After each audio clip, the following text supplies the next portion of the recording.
Gran impacto aquí en Venezuela por resultados del plebiscito. Mientras la oposición vuelve a la calle y convoca un paro nacional este jueves de 24 horas, el presidente de Estados Unidos, Donald Trump, anuncia sanciones contra el gobierno de Nicolás Maduro si continúa adelante con la constituyente.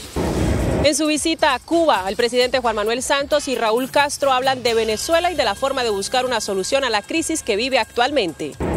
Tras la captura del secretario general del Tribunal de Cundinamarca, se conocen audios que revelan el presunto soborno. La Contraloría General de la República halló un presunto desfalco por parte de Electricaribe, ya que usó 78.500 millones de pesos que eran para los subsidios de los usuarios de estratos más bajos para disminuir las pérdidas de la compañía. El Consejo Nacional Electoral formula pliego de cargos contra Oscar Iván Zuluaga y su campaña presidencial en 2014 por el presunto ingreso de dinero de la multinacional Odebrecht. Decreto que busca dar celeridad a los trámites de amnistía e indultos plantea que los jueces sean sancionados si en un máximo de 10 días no han otorgado libertades condicionadas. Militares y policías detenidos inician huelga de hambre para denunciar demoras en el trámite de su libertad contemplada en el proceso de paz. Gobierno departamental lanza un SOS ante el gobierno nacional para buscar ayuda en la solución de la emergencia que se presenta por las inundaciones en Córdoba. Distrito pedirá que multas económicas a bromistas de la línea de emergencias 123 puedan cobrarse por factura telefónica. Aeronáutica Civil ratificó las medidas para el transporte de dispositivos electrónicos hacia Estados Unidos. Los vuelos charter quedan incluidos en el nuevo sistema de seguridad aérea.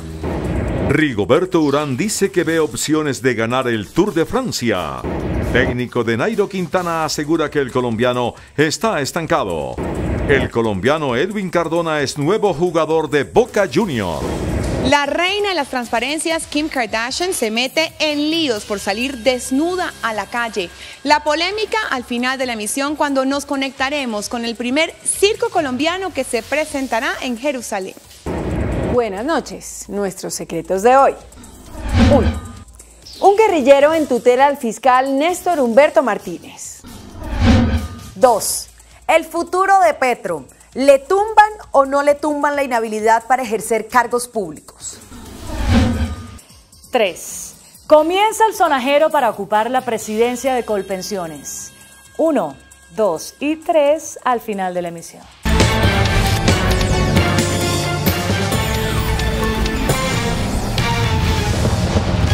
Buenas noches. El presidente de los Estados Unidos, Donald Trump, lanzó esta noche un ultimátum al gobierno de Venezuela.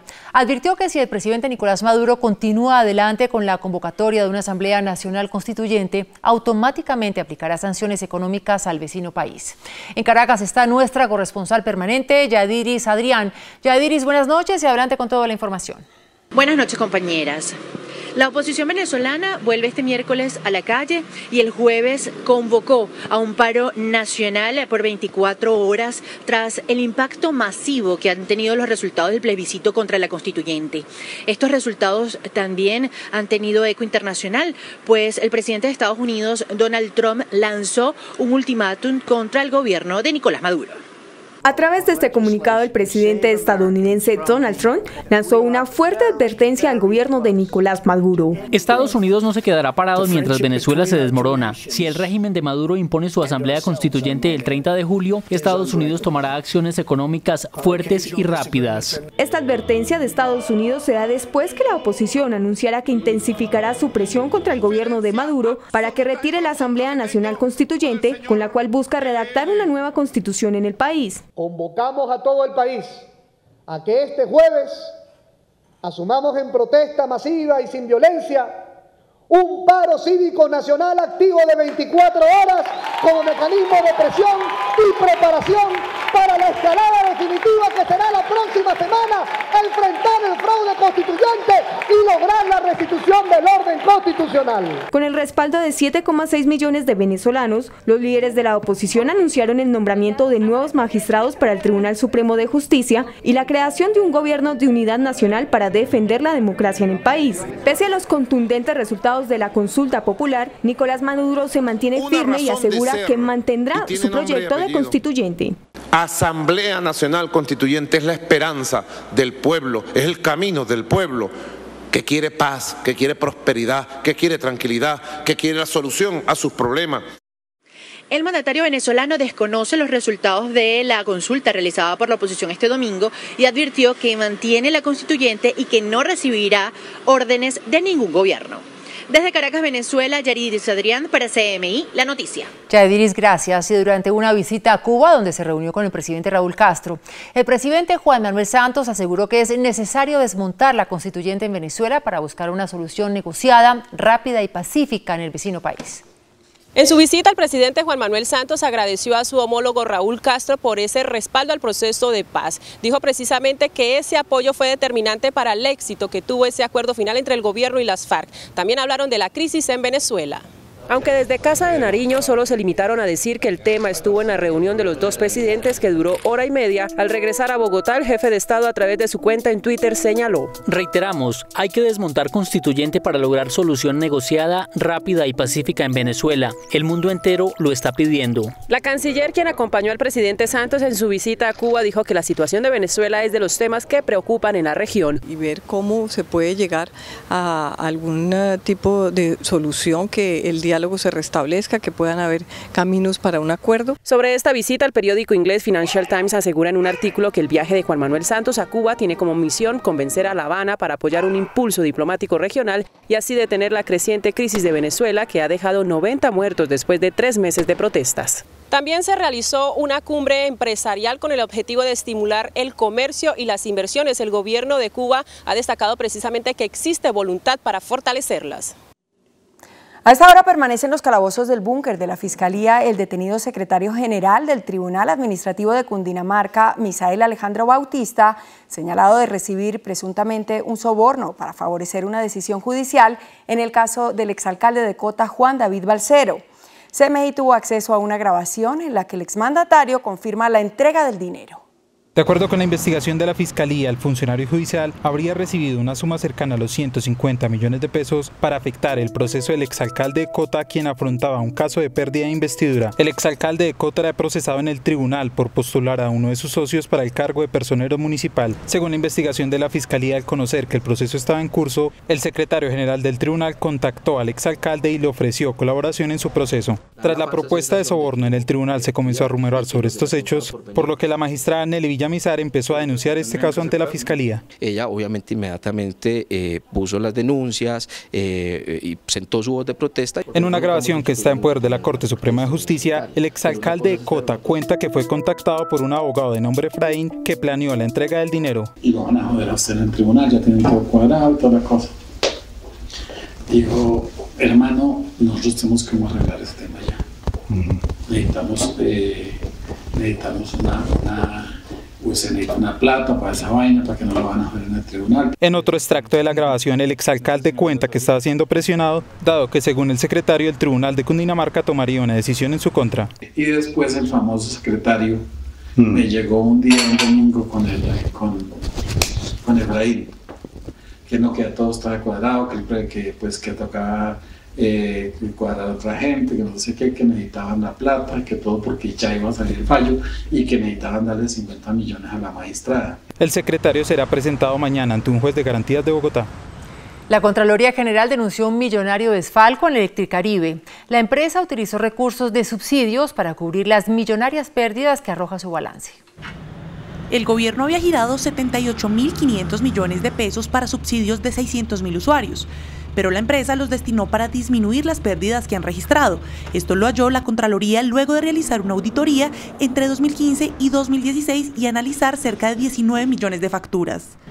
De acuerdo con la Contraloría, los casi 80.000 millones de pesos que destinó la empresa para disminuir sus pérdidas provienen del subsidio otorgado por el Fondo de Energía Social, los cuales se destinan para aliviar el pago de la factura de energía de los usuarios de menos recursos, es decir, de estratos 1 y 2. Asimismo, indica que mensualmente la empresa Electricaribe afectó entre el 64% y el 80% la facturación de estas, porcentaje que sumando cerca de 600.000 usuarios mensuales. La presidenta de Acolgen se refirió a la gravedad del caso. Los subsidios tienen una destinación específica por ley, es decir, los subsidios se tienen que gastar en lo que la ley dice que se tienen que gastar. Entonces, pues la utilización indebida de un recurso como un subsidio tiene las sanciones de rigor y pues en el caso que así lo determinen las entidades que están detrás de cualquier investigación por uso de un subsidio, verán si tiene que haber reposición del recurso. Por su parte, Electricaribe emitió un comunicado en el que asegura que se espera recibir el informe oficial por parte de la Contraloría para remitirlo a la anterior administración, es decir, a Gas Natural Fenosa. Como no es claro desde cuándo Electricaribe está aplicando estas prácticas, el contralor Edgardo Maya anunció indagaciones entre los años 2010 y 2014. Y precisamente los empresarios del Valle del Cauca hicieron un llamado al gobierno para que reduzca las tarifas de energía que golpean el sector productivo del departamento. Según Juan Esteban Ángel, presidente del comité intergremial que reúne a los empresarios del Valle del Cauca, la competitividad de la región está en riesgo por los altos precios que pagan las industrias por electricidad. Asegura Ángel que de acuerdo a estudios de Asoenergía, el costo del kilovatio por hora es de 11.9 centavos de dólar. Cuando se compara con el costo en el extranjero, hay desventaja ya que en Estados Unidos es de 6.30 centavos de dólar y en Brasil el kilovatio hora es de 9.23 centavos de dólar. El costo de la energía en el Valle sigue siendo alto y yo creo que todo lo que se pueda hacer en términos de generación, para disminuir ese costo pues, y de trabajar con las empresas para disminuir ese costo y mejorar la competitividad de las empresas del Valle es bienvenida. Según el gremio empresarial, el costo de la energía representa el 33% de los gastos de producción. CMI intentó hablar con EPSA y Encali, empresas que venden energía en la región, pero no hubo pronunciamiento al respecto. Por el presunto ingreso de dineros de Odebrecht, el Consejo Nacional Electoral abrió pliego de cargos a la campaña presidencial de Óscar Iván Zuluaga en 2014. La decisión también incluye al gerente de la campaña, David Zuluaga. Tras la sala plena del Consejo Nacional Electoral decidió acoger la ponencia del magistrado investigador Carlos Camargo, quien luego de más de 110 actuaciones administrativas pidió abrir pliego de cargos contra la campaña presidencial de Óscar Iván Zuluaga en 2014 por el presunto ingreso de dineros de la multinacional Odebrecht. La corporación investiga la posible violación al régimen de financiación política que prohíbe la financiación de extranjeros. En este caso, el posible pago de 1.6 millones de dólares de Odebrecht al asesor de la campaña, Duda Mendoza. El procurador, por su parte, asegura que no debe haber impunidad en este caso. Lo único que no se puede llegar a permitir aquí es que haya impunidad en este proceso y la tesis de la Procuraduría va encaminado precisamente a sostener que no se ha dado la caducidad. La Fiscalía, por su parte, espera que las investigaciones continúen. Es muy importante que las pruebas que hemos trasladado hayan servido de fundamento para avanzar en esta investigación de carácter electoral. Mientras tanto, la Fiscalía está concluyendo todas estas investigaciones. La decisión del Consejo Nacional Electoral también cobija al gerente de la campaña, David Zuluaga, hijo de Óscar Iván Zuluaga, y a los miembros del comité promotor que inscribieron la campaña en 2014.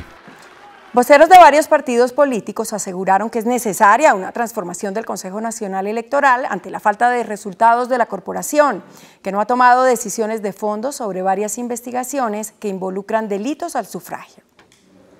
Para los jefes de los partidos políticos, la próxima reforma electoral debe avanzar en la transformación del Consejo Nacional Electoral.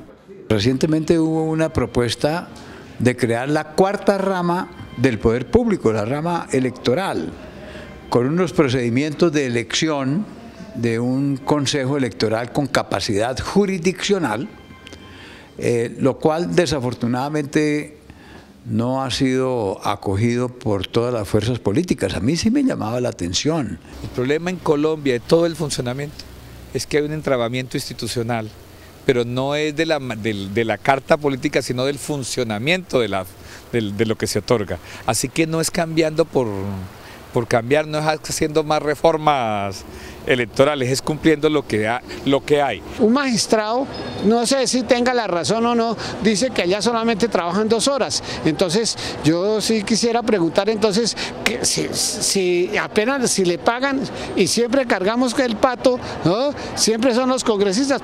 El próximo viernes los ponentes de la reforma política tendrán un retiro espiritual para ajustar el proyecto. El ministro de Justicia, Enrique Gil, anunció para el próximo miércoles la promulgación de un decreto que dará celeridad a los trámites de amnistía e indultos. La norma plantea sanciones para los jueces que no tramiten las solicitudes dentro de los 10 días de plazo que fija la ley. El gobierno firmará este miércoles el decreto que acelera los trámites de libertades condicionales, amnistías e indultos a integrantes de las FARC. En este se enfatiza en el término para resolver cualquier beneficio de la ley de amnistía. No puede ser superior a 10 días desde que se presenta la solicitud y 5 días máximo para resolverse la apelación. Lo que busca ese decreto es facilitar que los señores jueces de ejecución de penas, de una manera más fluida, más dinámica, puedan perfectamente dar cumplimiento a los cometidos que son de su competencia. En caso de exceder los términos, el decreto establece que los jueces podrán incurrir en fallas disciplinarias, por ende se les podrá abrir los respectivos procesos por mala conducta. De otra parte, al finalizar el Consejo de Política Criminal, el ministro de Justicia reveló que se presentará el proyecto de ley que modifica el Código Penitenciario, donde se plantea la despenalización y descriminalización de delitos como la inasistencia alimentaria. Hay varios ejes temáticos muy importantes, como descriminalización de algunas conductas, despenalización de otras, e igualmente en materia de política penitenciaria se trabajan aspectos de libertad condicional, subrogados, rebajas, etcétera. Este miércoles se realizará una votación virtual sobre este proyecto para ultimar ajustes. Y precisamente hoy un grupo de militares y policías detenidos empezó una huelga de hambre para exigir celeridad en el trámite de su libertad, contemplada dentro de los beneficios del proceso de paz. En las cárceles de Facatativá, La Dorada y Bello, decenas de militares y policías entraron en huelga de hambre, medida desesperada después de enviar varias comunicaciones al gobierno manifestando incertidumbre por la demora en los trámites para obtener los beneficios del proceso de paz. Tomando la vocería precisamente de todos los integrantes de la fuerza pública que están en las cárceles, que así como ya lo manifestó incluso la ministra de Relaciones Exteriores, que ya van amnistías e indultos de más de 6.400 integrantes de las FARC, por lo tanto también se tenga esa misma diligencia, esa misma rapidez con los integrantes de la fuerza pública. En un comunicado manifiestan que se sienten engañados con el acuerdo de paz y que los beneficios jurídicos son desequilibrados frente a los ofrecidos a los guerrilleros de las FARC. Primer cuello de botella, como usted lo dice, es en la policía. Segundo, en Ministerio de Defensa, que no tramita también las solicitudes ante la Secretaría General de la Justicia Especial para la Paz. Según el Ministerio de Defensa, unos 1.800 miembros de la fuerza pública deben recuperar la libertad. El más reciente reporte indica que lo han hecho 440.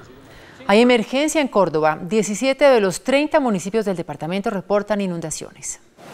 De 30 municipios que conforman el departamento de Córdoba, 17 están en calamidad pública debido a la emergencia que se presenta por las inundaciones en el desbordamiento de los ríos Sinú y San Jorge. La situación más crítica se presenta en el municipio de Lorica, en el Bajo Sinú. Más de 3.000 familias que lo han perdido todo. Extensos cultivos están bajo el agua. Todos los sitios para nosotros son críticos, obviamente hay niños y niñas, adultos mayores que están afectados con esta creciente. Tenemos la boca de Nicolasa, la boca del Cachacomario, tenemos Guamal, tenemos Susúa, tenemos Nariño, tenemos Los Gómez, Monpós. Las autoridades han convocado la solidaridad del pueblo colombiano para ayudar a los damnificados. Hemos convocado al gobierno nacional en el día de hoy, la Corporación de los Valles del Sinú y San Jorge, la Gobernación de Córdoba, los alcaldes afectados por las inundaciones del departamento, y no se presentó ninguno de acá, del gobierno nacional. Creo que es hora de hacer un llamado de atención al gobierno nacional para poner los ojos en nuestro departamento, porque necesitamos y requerimos de manera urgente el apoyo del gobierno nacional para hacer una serie de obras de mitigación que impidan que la calamidad de hoy se convierta en tragedia el día de mañana. La situación se complica en las zonas ribereñas del Sinú porque continúa lloviendo en la parte alta del río Sinú, en el nudo del Paramillo. Por más de 10 horas, habitantes de un sector de Cartagena bloquearon la vía que comunica a La Heroica con Barranquilla. Exigen la construcción del alcantarillado. La protesta terminó en disturbios.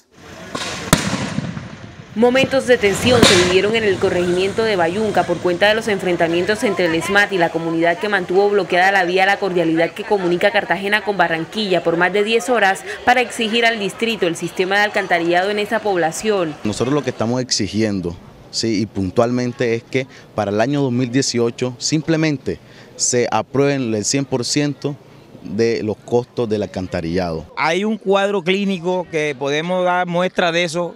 Enfermedades contagiosas e infecciosas en la piel de los niños, los ancianos, a raíz de las aguas hervidas. Las protestas, que estuvieron acompañadas con quema de llantas y palos atravesados, ocasionaron el represamiento de cientos de vehículos en esta carretera y la vía al mar, que operaba como ruta alterna. Ya contamos con un CDP que nos permite comprar el lote donde funcionará la estación de bombeo de aguas residuales y con ese lote en propiedad del distrito y sus respectivos también registros ante la Oficina de Instrumentos Públicos, el proyecto de todo el alcantarillado será presentado ante el Ministerio de Vivienda y Crédito Público. A esta hora ya se encuentra normalizado el tránsito de vehículos en la zona y las autoridades permanecen en el lugar para evitar otras situaciones que alteren el orden público. El Consejo de Estado ratificó la suspensión del decreto que establecía la realización del Te Deum el 20 de julio, día de celebración de la independencia. Suspendido continúa por parte del Consejo de Estado el decreto 770 de 1982, mediante el cual se expidió el reglamento de protocolo y ceremonia de la Presidencia de la República para la realización del Te Deum, conmemoración religiosa que se realiza con ocasión de las actividades del 20 de julio cada año y a la que asiste el Presidente de la República y demás funcionarios del Gobierno, el Congreso y la rama judicial. El presidente del Consejo de Estado explicó por qué este año no podrá realizarse. Consideró que debían suspenderse provisionalmente los efectos de este acto porque ello atentaba contra la naturaleza laica del Estado colombiano, el pluralismo religioso, la igualdad y la igualdad de cultos fundamentalmente. Indicó que se espera que lo antes posible exista una decisión definitiva sobre este proceso. Las iglesias cristianas están obligadas a pagar la seguridad social de los pastores, así lo advierte un fallo de la Corte Suprema de Justicia. Al fallar una demanda, la Sala Laboral de la Corte Suprema de Justicia determinó que aunque las comunidades religiosas no están reguladas por el derecho laboral respecto a la tarea vocacional de sus integrantes o ministros de culto, sí están obligadas a asumir la protección de su seguridad social. Explicó que mientras el derecho laboral demanda una relación empleado-empleador, el derecho a la seguridad social reivindica la condición de ciudadanía. En ese punto se afirma que más allá del derecho a la libertad de cultos, las organizaciones religiosas deben afiliar a la seguridad social a sus integrantes, ya que la libertad de cultos no se traduce en la renuncia a los derechos humanos fundamentales. La decisión se tomó al proteger los derechos de un trabajador de la iglesia pentecostal Dios es Amor en Colombia, quien consideró que fue despedido sin justa causa 16 años después. La Administración de Bogotá le pedirá al gobierno autorización para cobrar en las facturas telefónicas las multas y sanciones para quienes hagan bromas y reporten falsas emergencias a la línea 123. Usted está haciendo un mal uso de la línea de emergencias y su número va a ser reportado ante un inspector de policía. Esta será la advertencia para los bromistas de la línea de emergencias 123 en Bogotá. Cerca del 60-70% de las llamadas a la línea de emergencias, y esto no es solo Bogotá, Medellín, Cali, todas las ciudades tienen el mismo problema, son llamadas de broma. La línea 123 recibe 51.000 llamadas diarias, pero tan solo 8.000 son emergencias reales. El 1 de agosto entran en vigencia las multas económicas por el Código de Policía y quienes reporten falsas emergencias tendrán que pagar una multa de 786.880 pesos. El distrito busca la forma de imponerlas. Ya le hicimos una solicitud, una aproximación inicial al MINTIC para que permita que estas multas para estas llamadas, para este comportamiento contrario a la convivencia como se conoce en el Código de Convivencia, pueda ser cobrado a través de la factura del teléfono. Con multas por factura telefónica de fijo o celular, la Administración de Bogotá busca ponerle freno al mal uso de la línea de emergencias. Esta solicitud será tramitada por el Ministerio de las Comunicaciones, entidad que tendrá la última palabra sobre el mecanismo para el cobro de la multa. Las autoridades de Bogotá se preparan para hacerle frente a la temporada de vientos en agosto. 19.000 árboles están en riesgo de caer. En Bogotá hay 19.000 árboles en inminente riesgo de volcamiento. Las autoridades están en alistamiento por la época de vientos que se avecina. Puede aumentar el número de casos por los vientos, entonces digamos que nosotros nos vamos preparando para estos eventos que se pueden presentar en el mes de agosto. Aún no inicia el mes de agosto y en un recorrido evidenciamos que ya varias especies han sucumbido. Hay especies que presentan mayor riesgo de volcamiento, como es el caso de los eucaliptos, de las acacias, los pinos, que presentan un mayor número de incidentes de emergencia. El Jardín Botánico redoblará los esfuerzos para intervenir los árboles y evitar emergencias por volcamiento. De 5 cuadrillas especiales pasarán a 10. Las condiciones del espacio urbano no son favorables para los árboles. Hablamos de unos suelos muy pobres, de unas condiciones nutricionales muy deficientes. Son árboles que están sometidos a una desnutrición permanente. Los árboles en riesgo de caída se concentran en las localidades de Usaquén, Suba, Fontibón, Engativá y Chapinero. El director del Aerocivil, Alfredo Bocanegra, reveló detalles de las nuevas normativas para el transporte de dispositivos electrónicos en viajes a Estados Unidos. Se trata de las medidas que adoptará Colombia en materia de seguridad aeroportuaria tras las recomendaciones de Estados Unidos a más de 200 países en su lucha contra el terrorismo. A partir de esta semana se pone en marcha las nuevas normas para el transporte de dispositivos electrónicos que superen el tamaño de un celular y los cuales tendrán mayor control para ser llevados en cabina. Es decir, que portátiles o tabletas podrían pasar al equipaje de bodega. Implementar algunas medidas restrictivas o de control en el uso de tecnologías, igualmente de que los viajeros pudieran portar algunos elementos. El funcionario explicó que la medida se extiende a los vuelos charter por disposición de la Administración de Seguridad de Transporte de dicho país. Toda la aviación ejecutiva y demás vuela casi siempre por estos sistemas y me parece que es importante dentro de un principio de generalidad de aplicación de la ley que se le aplique a todos y no haya excepciones. Ya se viene adelantando una socialización con las diferentes aerolíneas que viajan a Estados Unidos. Son más de 23 rutas, 12 aerolíneas que movilizan más de 60.000 pasajeros semanales. El Ministerio de Hacienda anunció una reducción de $500 millones en el presupuesto de inversión para 2018. Por mandato de ley, el anteproyecto del presupuesto general para 2018 ya se encuentra para evaluación del Congreso de la República. El documento, que posee más de 520 páginas, propone un monto para el próximo año de 229 billones de pesos, inferior a la actual vigencia de 233 billones de pesos, incluyendo la adición presupuestal de 8.5 billones de pesos aprobada durante el primer semestre del año. En el anteproyecto muestra una reducción en el presupuesto de inversión de al menos 400.000 millones de pesos, al pasar de 32.6 billones de pesos a 32.2 billones de pesos. Parte de la reducción se da como consecuencia del plan de austeridad que buscará el gobierno nacional el próximo año con el fin de reducir el gasto público y mantener las calificaciones crediticias. La mayoría del recorte se presenta en los gastos de funcionamiento, aunque se protegen las partidas presupuestales de los sectores como educación, salud e inclusión social. El Instituto Nacional de Vías adjudicó al consorcio Intertúnel la interventoría de la obra de conclusión de la construcción del túnel de la línea. El consorcio Intertúnel estará a cargo de la interventoría para la terminación del proyecto Cruce de la Cordillera Central, Túnel de la Línea y Segunda Calzada Calarcá-Cajamarca. La firma ganadora entre 12 proponentes fue una unión entre la colombiana Joico, la chilena RQ, que tiene el 40% de participación, y Saitec, que es una firma española con el 30% de participación, igual que Joico colombiana. Así las cosas, se completa el proceso de adjudicaciones para la terminación de los trabajos del túnel de la línea. Estos son recursos por 8.999 millones, lo que corresponde a la interventoría en un tiempo de 12 meses como está establecido el contrato de obra. Recordemos que el pasado 4 de julio el Invías adjudicó al consorcio La Línea la ejecución de las obras. La Cámara de la Industria Automotriz reportó una caída del 3.5% en la venta de vehículos y del 15% en la comercialización de motocicletas al cierre del primer semestre del año. Como consecuencia de la implementación de la reforma tributaria, la venta de vehículos cayó en primer semestre 3.5% al bajar de 117.000 a 112.000 vehículos. La reforma tributaria. Rodeando todo esto, una reducción, por supuesto, de la confianza del consumidor en el mercado.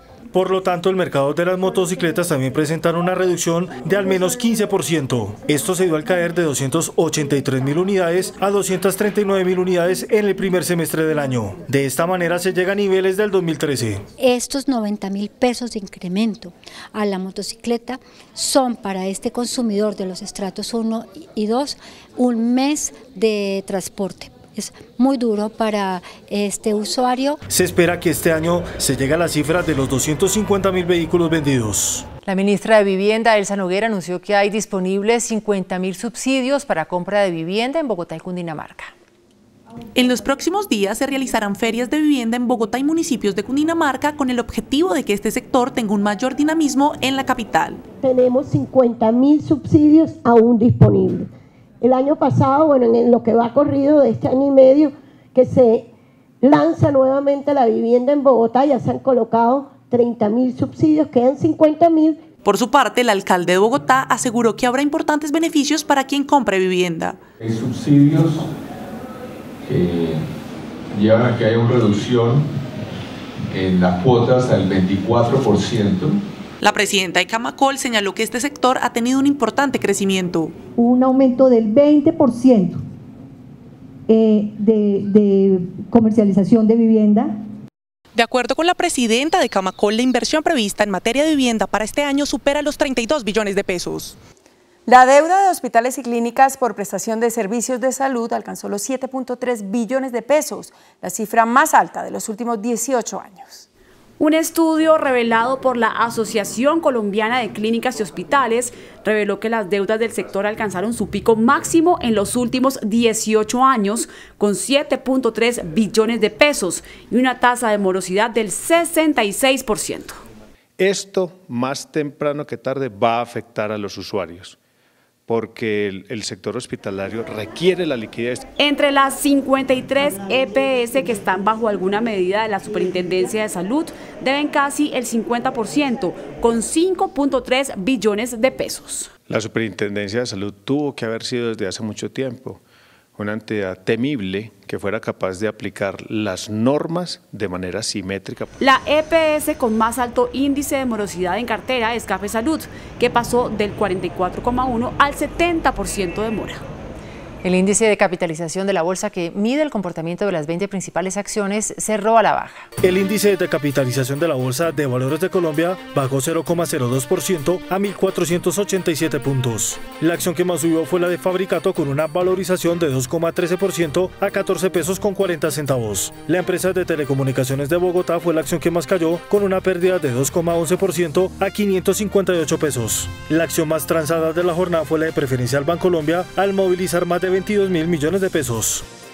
El precio del dólar ganó 11 pesos. Indicadores económicos del día en CMI. La tasa representativa del mercado que regirá para mañana martes será de 3.030 pesos con 60 centavos. Los profesionales del cambio compran la divisa en promedio en 2.740 pesos y la venden en 2.780 pesos. Un euro cuesta 3.470 pesos con 30 centavos. La libra de café en Nueva York se cotizó a $1 con 33 centavos. El azúcar se transó en 14,09 centavos de dólar la libra. El barril de petróleo WTI se cotizó en $45 con 98 centavos. Una acción de Ecopetrol cuesta 1.390 pesos. Aristas, acróbatas y personajes de la fantasía conforman el primer circo inspirado en el realismo mágico de Gabriel García Márquez.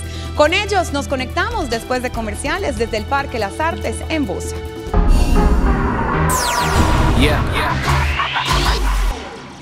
Hola, muy buenas noches para todos. Me encanta saludarlos como siempre. Feliz inicio de semana. Hoy nos conectamos desde el sur de Bogotá en Bosa, desde la Fundación Chiminigagua, un lugar donde nació un circo inspirado en todo el realismo mágico de Gabriel García Márquez. Aquí un grupo de acróbatas, malabaristas y personajes de la ficción viajarán hasta Jerusalén para mostrar todo su talento. Las largas giras por el viejo continente también le pertenecen ahora a un grupo circense bogotano. Nacieron hace más de 32 años y su función ha sido la de la transformación social, dándole una alternativa artística a jóvenes de la localidad. Por eso hoy empacan maletas para visitar Jerusalén, la Franja de Gaza y más de 15 festivales en Europa. Lo especial que tiene Chiminigagua es que hace un circo que no tenemos ninguna protección, entonces en ese sentido digamos que somos muy llamativos. Eso es lo que hace pues precisamente que nos invite.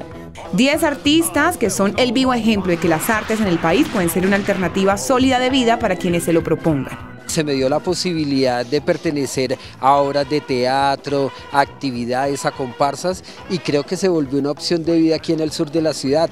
El patinaje con zancos, malabaristas, acróbatas y personajes de la ficción hacen parte del Circo de Melquiades, que ha tomado como entorno el realismo mágico de nuestro Nobel de Literatura. Espectáculos colombianos que hoy le dan la vuelta al mundo. Amigos y rivales, la historia de Salvador Dalí y Joan Miró, dos de los pintores surrealistas españoles más reconocidos del mundo entero. Competían en el mismo oficio, pero su amor por el arte hizo que fueran grandes amigos. Por primera vez en Bogotá se presenta una exposición que los enfrenta. Para los amantes del arte y la cultura tenemos el mejor plan aquí en la ciudad de Bogotá. La exposición Dalí frente a Miró, pinceladas de música y sueños de papel, en donde a través de más de 41 litografías ustedes podrán entender un poco más de los máximos representantes del surrealismo a través de la pintura. En 1962, Dalí realizó su serie de grabados. Más adelante, en 1980, Miró realizó su serie litográfica, ambos inspirados en los escritores Calderón de la Barca y Patrick Wallberg. It's really nice because it's another face of him, different from like what we are used to learn in school and everything. And it's really interesting, I like it. La exposición la podrán disfrutar hasta el 21 de julio en el Centro Cultural García Márquez. En Colombia Moda 2017 se termina el año Colombia-Francia. Dos diseñadores son los encargados de darle fin con broche de oro a estos meses de intercambio cultural. Hoy nos dieron un adelanto de lo que veremos en su pasarela. La temporada de Francia en Colombia, que hace parte del año Colombia-Francia 2017, culminará en Medellín, en el marco de Colombia Moda, con una colección parisina que promete deslumbrar a los espectadores, y hoy hablamos con su diseñadora. Los cortes son muy masculinos, inspirados como en el sastre de hombre, chaqueta y pantalón. Me encanta como contrastar con estampados súper femeninos, florales, donde la inspiración principal es la luz y los cambios de estado de la luz en el mundo vegetal. Esta pasarela plasmará un cruce de culturas que le darán vida a cada prenda el jueves 27 de julio en Colombia Moda. Ya sabemos que Kim Kardashian genera polémica hasta dormida. Ahora se ha metido en problemas con los expertos de la moda en el mundo por usar un vestido completamente transparente. Luciendo así, Kim Kardashian salió a la calle para tener una cita con un grupo de amigas. La celebridad, quien en cada aparición genera controversia, esta vez fue más allá, y para callar los rumores de su sobrepeso, la estrella de televisión hizo alarde de las transparencias, una tendencia de la cual es devota. Sin sujetador, Kim dejaba a la vista su ropa interior color nude, un atuendo a los que los expertos en moda han llamado transgresor. Los mismos que la han criticado por usar este vestido de plástico en un clima poco favorecedor, pues las altas temperaturas de California en donde vive no la benefician, pues sudó más de lo normal. Para que esta extravagancia no fuera tan polémica, la estrella cubrió sus senos con un abrigo, complementándolo con unas sandalias de la misma textura del vestido.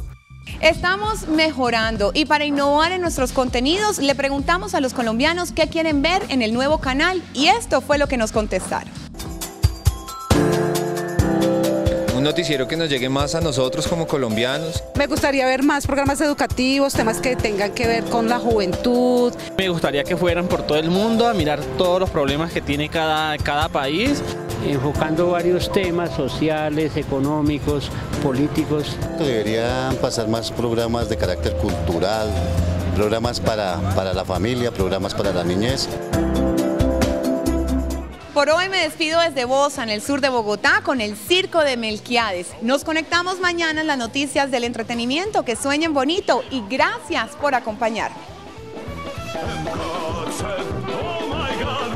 Después de la pausa, nuestros secretos de hoy. 1. Un guerrillero en tutela al fiscal Néstor Humberto Martínez. 2. El futuro de Petro. ¿Le tumban o no le tumban la inhabilidad para ejercer cargos públicos? 3. Comienza el sonajero para ocupar la presidencia de Colpensiones. 1, 2 y 3 después de comerciales.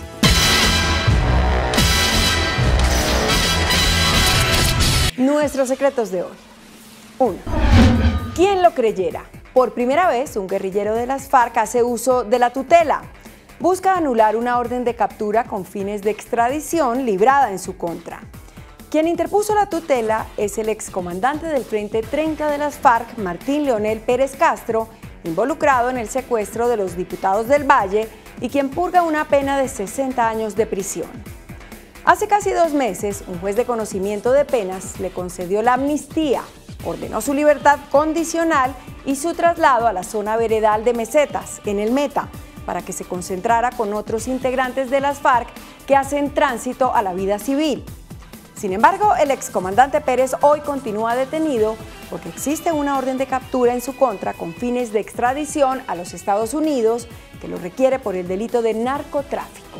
Para evitar la extradición y lograr la libertad, el excomandante del Frente 30 de las FARC presentó ante el Tribunal Superior de Bogotá una tutela contra el fiscal Néstor Humberto Martínez y contra el director del IMPEC, general Jorge Luis Ramírez, alegando el derecho al debido proceso y al libre acceso a la administración de justicia. Ver para creer. Este excomandante de las FARC no tuvo otro camino que acudir a la tutela ante el enredo legal y burocrático en el que se han convertido las amnistías. 2. Los trámites y las demoras en la administración de justicia afectan a todos por igual. Hasta el exalcalde de Bogotá, Gustavo Petro, es víctima de la lentitud con la que avanzan los procesos judiciales. Petro destituido e inhabilitado para ejercer el ejercicio de cargos públicos por 15 años debido a las irregularidades presentadas en la implementación del sistema de basuras para Bogotá, interpuso una demanda de nulidad para tumbar la sanción que le impuso el entonces procurador Alejandro Ordóñez. La demanda se presentó en abril de 2014. Ese mismo año, el entonces magistrado del Consejo de Estado, Gerardo Arenas, concedió unas medidas cautelares que suspendieron provisionalmente la aplicación de la sanción. 2 años más tarde, en mayo de 2016, el mismo magistrado Arenas presentó un proyecto de ponencia tumbando la sanción contra Petro. Los meses pasaron y el proyecto de fallo nunca fue votado por la Sala Plena del Consejo de Estado. El magistrado Arenas terminó su periodo en julio del año pasado. El caso de Petro pasó entonces a manos del magistrado César Palomino Cortés, quien aún no ha presentado ponencia sobre este caso. A este paso es muy posible que llegue el 2018 y la época de elecciones presidenciales y todavía no se conozca una decisión final sobre el futuro del exalcalde Petro, quien por ahora, y gracias a las medidas cautelares concedidas hace 3 años, goza de una suspensión provisional de la sanción. 3. Como lo anticipamos en esta sección, el presidente de Colpensiones, Mauricio Olivera, presentó renuncia al cargo para asumir la dirección de la EPS Famisanar. Ya comienzan a sonar varios nombres para asumir la presidencia de la que es la única administradora pública de pensiones. Entre los candidatos que toman fuerza están el actual superintendente de salud, Norman Julio Muñoz, una persona muy cercana al ministro Alejandro Gaviria y quien es considerado como un técnico dentro del sector. También aparece el nombre de Diana Margarita Ojeda, quien se desempeñó hasta hace muy poco como procuradora delegada para la Seguridad Social y quien conoce muy bien el sector. Un tercer candidato es el actual director del programa Colombia Mayor del Ministerio del Trabajo, el payanés Juan Carlos López, quien es recordado por su paso por la presidencia del Club Deportivo Los Millonarios. La última palabra la tiene el presidente Juan Manuel Santos, quien busca para Colpensiones una persona de alto nivel técnico y alejada de los intereses políticos. Hasta mañana, que descanse.